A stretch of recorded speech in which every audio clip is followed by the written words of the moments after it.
The discussion. I'll be joined in the questioning by Senator Juan Carlos Lopez and Anna Bash, as well as Don Lemon, who will share questions from Democrats around the country. Each candidate will have 1 minute to answer questions and 30 seconds for follow-ups and rebuttals.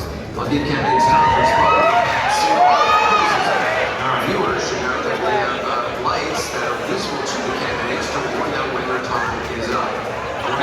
Candidates will introduce themselves to our audience. Each candidate will have 2 minutes to introduce themselves. Let's begin, Governor Cheney. Governor? Thank you, Anderson. Thank you, CNN, and thank you, Facebook, for organizing this debate. Not only will Americans be electing a new president next year, we also will be electing a world leader. Voters should assess the candidate's experience, character, and vision for the future as they make this important decision. I'm the only one running for president. There's been a mayor, the United States senator, and a governor. As mayor, I brought labor peace to my city and kept taxes down. I was re-elected 3 times. As a senator, I earned a reputation for courageous votes against the Bush-Cheney tax cuts that favored the wealthy, against the tragedy of the Iraq War, for environmental stewardship, for protection of our civil liberties. I served on the Foreign Relations Committee, and I chaired the Middle East Subcommittee for 4 years. As governor, I came in at the depths of the recession, and we turned my state around. Rhode Island had the biggest drop of the unemployment rate over my 4 budgets of all but 1 state. Happens to be Nevada. We're having this debate. I'm very proud of my almost 30 years of public service. I have had no scandals.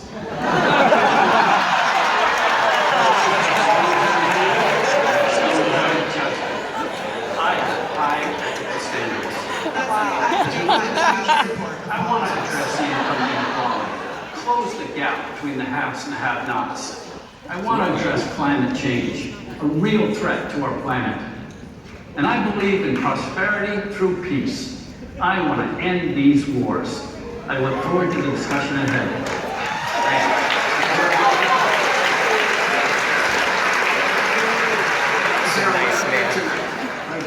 No scandals. Now, people are disgusted with the way that money has corrupted our political process, intimidating incumbents and empowering Wall Street every day. The turnstile government that we see, and also power the financial sector in both parties. We're looking for a leader who understands how the system works, who has not been co-opted by it, and also has a proven record of accomplishing different things. I have a record of working across the political aisle. I've also spent more than half of my professional life away from politics in the independent world of being an author, journalist, and a sole proprietor. In government service, I fought and bled. I spent years as Assistant Secretary of Defense, Secretary of the Navy in the Reagan administration. In the Senate, I spoke about economic fairness and social justice from day one. I also wrote and passed the best piece of veterans education legislation in history, the post 9/11 GI Bill. I brought criminal justice reform out of the political shadows and into the national discussion. I led what later became called the strategic pivot to Asia, 2 years before President Obama was elected. I know where my loyalties are.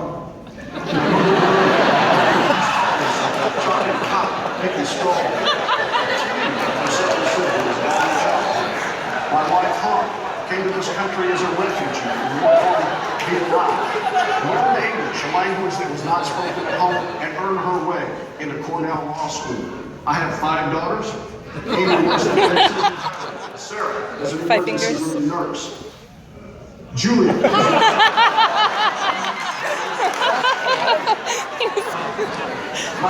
He's choking. He's choking. Here. That in a web administration, the highest priority will be the working people who every day go out and make this country stronger at home and who give us the right reputation and security overseas under a common sense foreign policy. Thank you.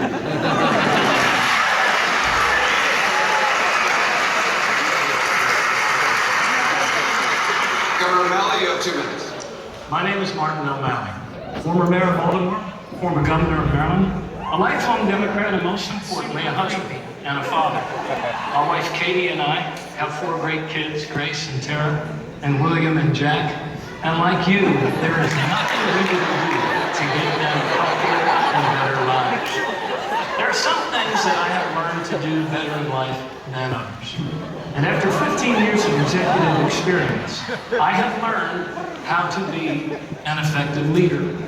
Whether it was raising the minimum wage, making our public schools the best in America, passing marriage equality, the DREAM Act, and comprehensive gun safety legislation. I have learned how to get things done because I am very clear about my principles. Thanks to President Obama, our country has come a long way since the Wall Street crash in 2008. Our country's doing better. We are creating jobs again. But we elected a president, not a magician. And there is urgent work that needs to be done right now. For there is a deep injustice, an economic injustice that threatens to tear our country apart. And it will not solve itself. Injustice does not solve itself. What I'm talking about is this. Our middle class is shrinking. Our poorer families are becoming poorer. And 70% of us are earning the same or less than we were 12 years ago. We need new leadership, and we need action.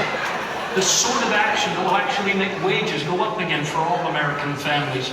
Our economy isn't money, it's people. It's all of our people.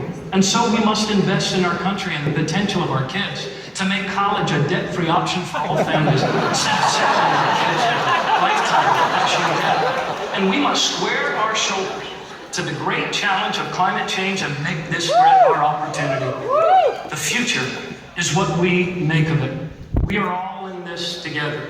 And the question in this election is whether you and I still have the ability to give our kids a better future.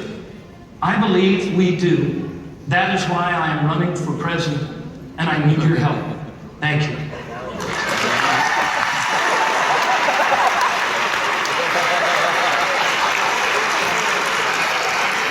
Governor Valley, thank you very much. Senator Sanders.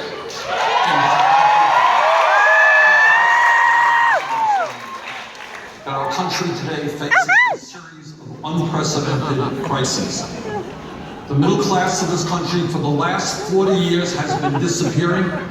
Millions of Americans are working longer hours for lower wages, and yet almost all of the new income and wealth being created is going to the top 1%. As a result of this disastrous Citizens United Supreme Court decision, our campaign finance system is corrupt and is undermining American democracy. Unbelievable sums of money into the political process in order to fund super PACs and to elect candidates who represent their interests, not the interests of working people. Today, the scientific community is virtually unanimous. Climate change is real, it is caused by human activity, and we have a moral responsibility to transform our energy system away from fossil fuel to energy efficiency and sustainable energy, and leave this planet a habitable planet for our children and our grandchildren. Today in America, we have more people in jail than any other country on earth. African American youth unemployment is 51%. Hispanic youth unemployment is 36%. It seems to me that instead of building more jails and providing more incarceration, maybe, just maybe, we should be putting money into education and jobs.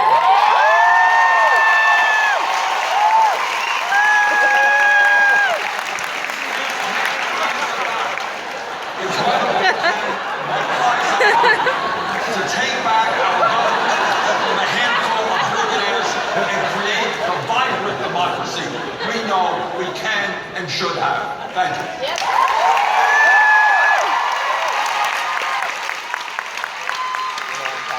I'm feeling the brain.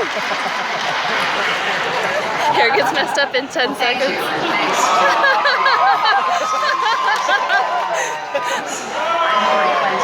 I have been proud and privilege to serve as First Lady, as a Senator from New York, and as Secretary of State. I'm the granddaughter of a factory worker and the grandmother of a wonderful one-year-old child. And every day I think about what we need to do to make sure that opportunity is available, not just for her, but for all of our children. I have spent a very long time, my entire adult life, looking for ways to even the odds to help people have a chance to get ahead. And in particular, to find the ways for each child to live up to his or her God-given potential. I've traveled across our country over the last months listening and learning, and I've put forward specific plans about how we're going to create more good-paying jobs by investing in infrastructure and clean energy, by making it possible once again to invest in science and research, and taking the opportunity posed by climate change to grow our economy. At the center of my campaign is how we're going to raise wages. Yes, of course, raise the minimum wage, but we have to do so much more, including finding ways so that companies share profits with the workers who help to make them. And then we have to figure out how we're going to make the tests right now, make sure that the middle class pays too much. So I expect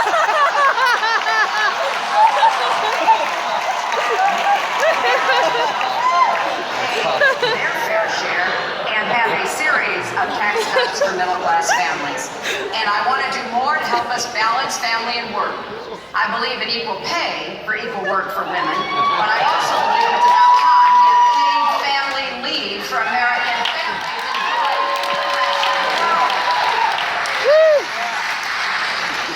During the course of the evening tonight, I'll have a chance to lay out all of my plans and the work that I've done behind them.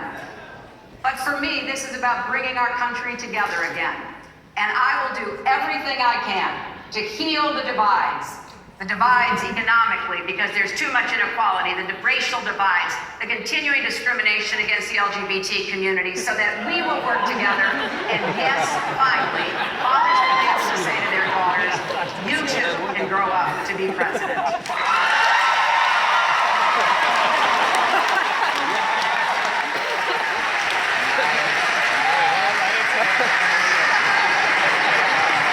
Thank you all. It's time to start the debate. Are you all ready? Let's begin.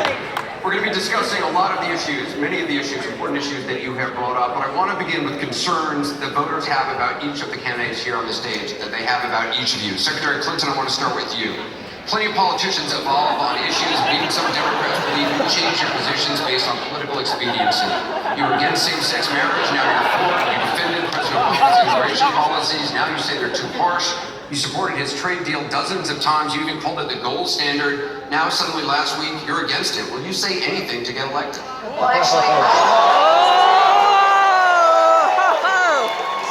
same values and principles, but like most those of us who run for office, I do absorb new information. I do look at what's happening in the world. Take the trade deal. I did say when I was Secretary of State 3 years ago that I hoped it would be the gold standard.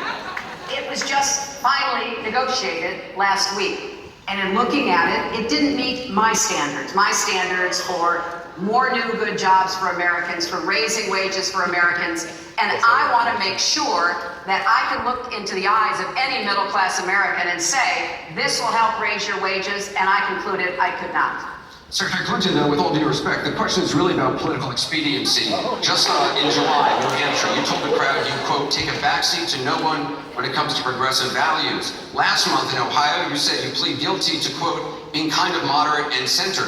Do you change your political identity based on who you're talking to? No, I think that like most people that I know, I have a range of views, but they are rooted in my values and my experience. And I don't take a backseat to anyone when it comes to progressive experience and progressive commitment. You know, when I left law school, my first job was with the Children's Defense Fund. And for all the years since, I have been focused on how we're going to unstack the debt and how we're going to make it possible for more people to have the experience I had. You know, to be able to come from a grandfather who's a factory worker, a father who's a small business person, and now asking the people of America, to elect me president. Just for the record, are you a progressive or are you a moderate? I'm a progressive, but I'm a progressive who likes to get things done. And I know how to stand my ground, and I have proved that in every position that I've had, even dealing with Republicans who never had a good word to say about me, honestly. But we found ways to work together on everything from reforming foster care and adoption to the children's health insurance.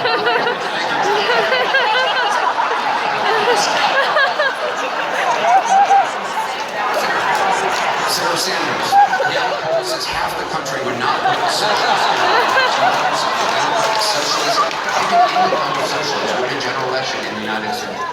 We're going to win because first we're going to explain what democratic socialism is.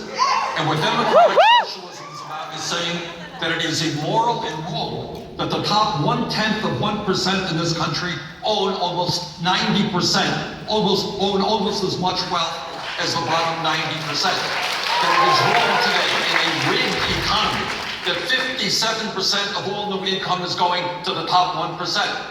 That when you look around the world, you see every other major country providing health care to all people as a right, except the United States.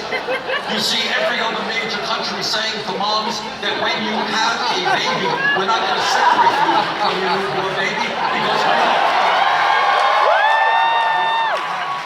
medical and family paid leave like every other country on earth. Those are some of the principles that I believe in, and I think we should look to countries like Denmark, like Sweden, and Norway, for their working people.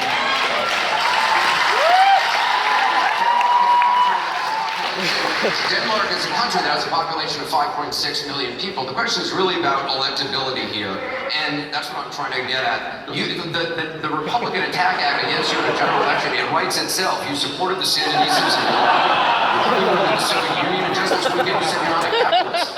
Doesn't that add right itself? Well, first of all, let's look at the facts. The facts that are very simple. Republicans win when there is a low voter turnout, and that is what happened last November. 63% of the American people didn't vote, Anderson. 80% of young people didn't vote. We are bringing out huge turnouts and creating excitement all over this country. Democrats, if the White House on down, will win when there is excitement and a large voter turnout, and that is what this campaign is doing. You don't consider yourself a capitalist, though? Do I consider myself part of the casino capitalist process by which so few have so much and so many have so little, by which Wall Street, greed and recklessness wreck this economy? No, I don't. I believe in a society where all people do that. Anybody else on the stage who's not a capitalist? Let me just follow up on that, Anderson, because Of course you would. when I think about capitalism, I think about all the small businesses that were started because we have the opportunity and the freedom in our country for people to do that and to make a good living for themselves and their families.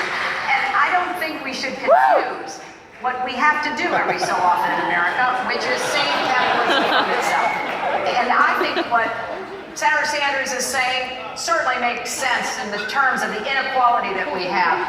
But we are not Denmark. I love Denmark. We're the United States of America, and it's our job to rein in the excesses of capitalism so it doesn't cause the kind of inequities that we're seeing in our economic system. But we would be making a grave mistake to turn our backs on what built the greatest middle class in the history. I mean, everybody is in agreement that we are a great entrepreneurial nation. We have got to encourage that. Of course, we have to support small and medium-sized businesses.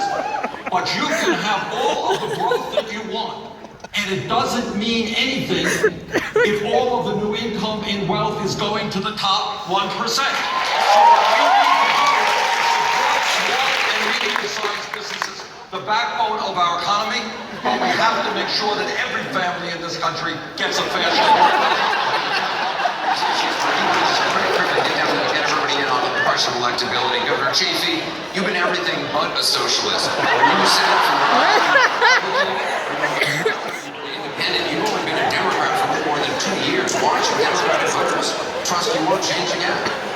Anderson, you're looking at a block of granite when it comes to the issues. It seems there's also responsibility. You've been a Republican, you've been independent.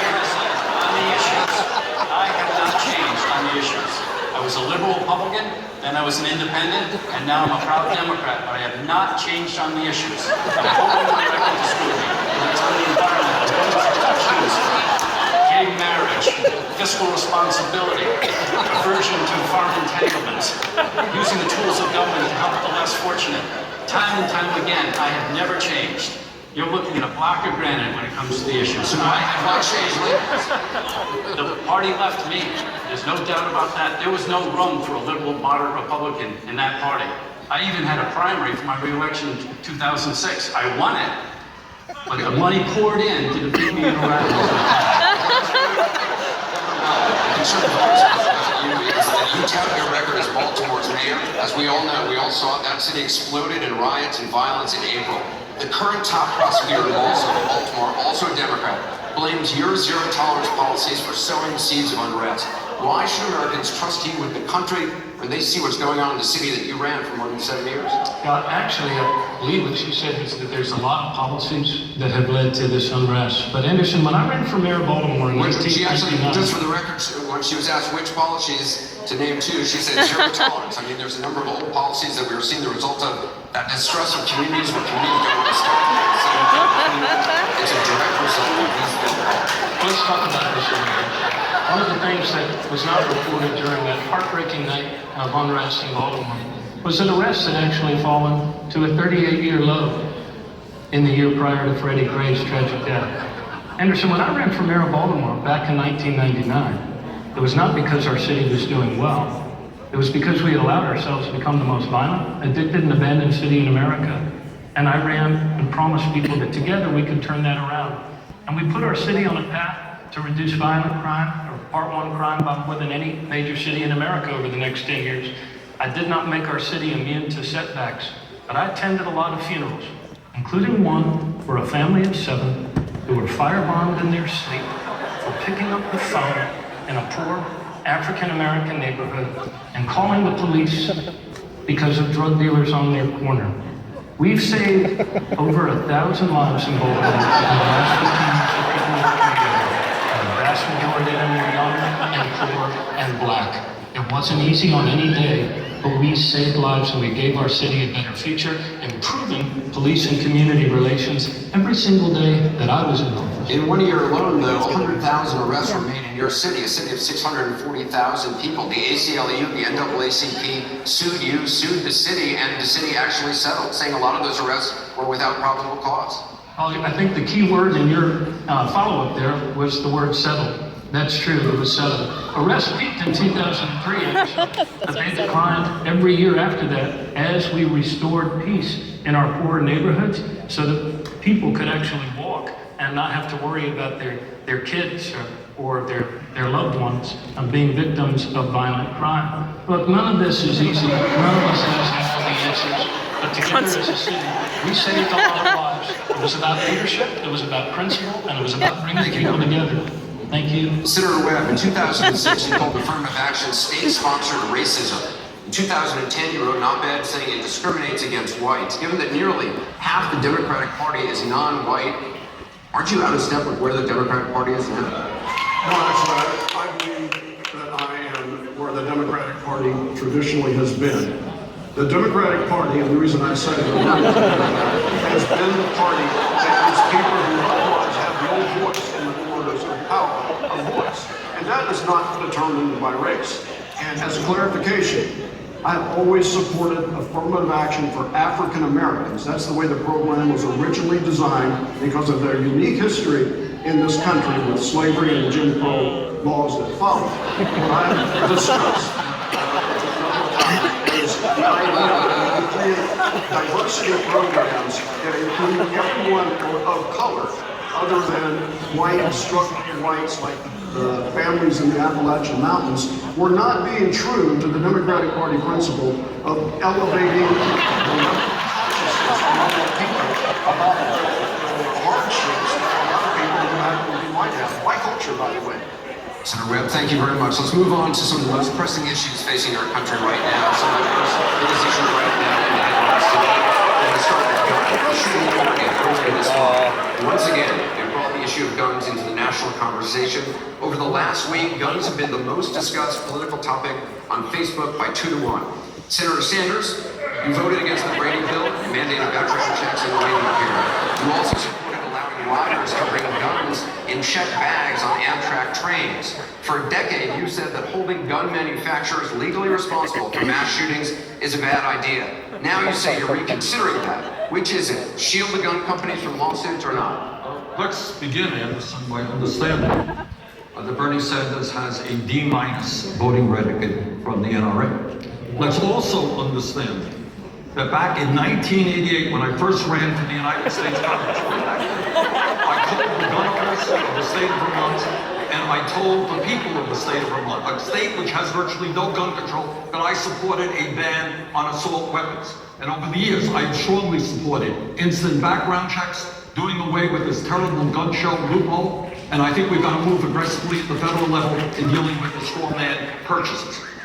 Also, I believe, and I've fought for, to understand that there are thousands of people in this country today who are suicidal, who are homicidal, but can't get the health care that they need, the mental health care, because they don't have insurance or they're too poor. I believe that everybody who has a mental crisis has got to get mental health counseling immediately. Do you want to shield gun companies from lawsuits? Of course not. This was a large and complicated bill.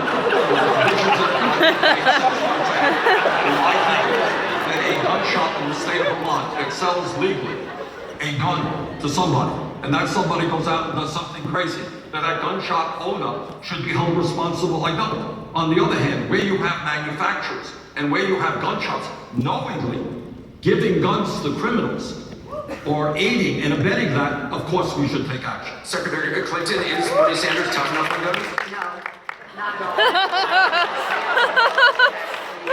90 people a day from gun violence. This has gone on too long, and it's time the entire country stood up against the NRA. The majority of our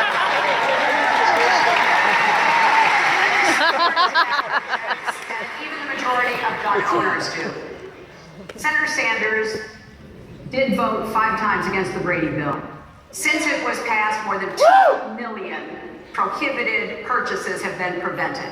He also did vote, as he said, for this immunity provision. Don't point, it's rude. I voted against it. I was in the Senate at the same time. It wasn't that complicated to me. It was pretty straightforward to me. It was going to give immunity to the only industry in America.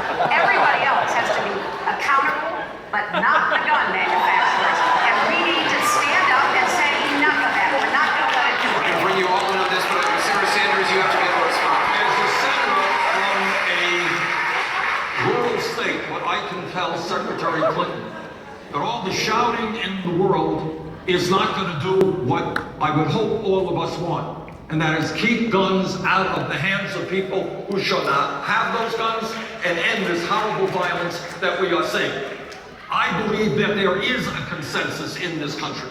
A consensus that said we need to strengthen and expand instant background checks, do away with this gun show loophole, that we have to address the issue of mental health, that we have to deal with the straw man purchasing issue, and that when we develop that consensus, we can finally do something to address this. Governor O'Malley, you passed gun legislation as governor of Maryland, but you had a Democratic-controlled legislature. President Obama couldn't convince Congress to pass gun legislation after the massacres in Aurora, in Newtown, and Charleston. How can you? And Anderson, I also had to overcome a lot of opposition to the leadership of my own party to get this done. Look, it's fine to talk about all of these things, and I'm glad we're talking about these things, but I've actually done them. We passed comprehensive gun safety legislation, not by looking at the pollings or looking at what the polls said. We actually did it. And Anderson, here tonight in our audience are 2 people that make this issue very, very real. Sandy and Lonnie Phillips are here from Colorado, and their daughter, Jessie, was one of those who lost their lives in that awful mass shooting in Aurora. Now, to try to transform their grief, they went to court, where sometimes progress does happen when you file in court, but in this case, you want to talk about a rigged game, Senator? The game was rigged. A man had sold 4,000 rounds of military ammunition to this person that killed their daughter, riddled her body with 5 bullets, and he didn't even ask where it was going, and not only did their case get thrown out of court, they were slapped with $200,000 in court fees because of the way that the NRA gets its way in our Congress, and we take a back seat. It's time to stand up and pass comprehensive gun safety legislation as a nation. Senator Sanders, I want you to be able to respond. 30 seconds. I think the governor gave a very good example about the weaknesses in that law, and I think we have to take another